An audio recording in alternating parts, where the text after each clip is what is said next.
আজকে যাচ্ছি রানাঘাট। আমার একটা ফ্রেন্ডের মামা বাড়িতে আমাদের লাঞ্চের জন্য ইনভিটেশন আছে। তো সকাল 11টার ট্রেন ধরে আমরা পৌঁছে গেলাম রানাঘাট। স্টেশন থেকে বেরোতেই পরে রানাঘাটের লোকাল মার্কেট, তো সবার ফার্স্টে ওখানেই গেলাম।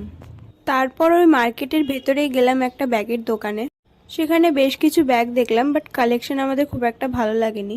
তারপর গেছিলাম একটা শু স্টোরে।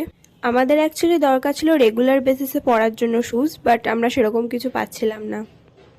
তারপর বিভিন্ন দোকান ঘুরে হাঁপিয়ে যাওয়ায় আমরা খেয়ে নিলাম আইসক্রিম। আর তারপর আমরা গেছিলাম বিনোদিনী পার্কে।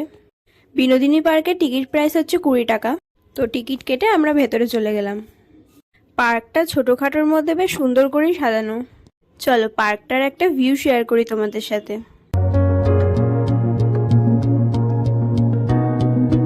নেক্সট পার্টে শেয়ার করব বিনোদিনী পার্কে আমরা কি কি বিনোদন করলাম।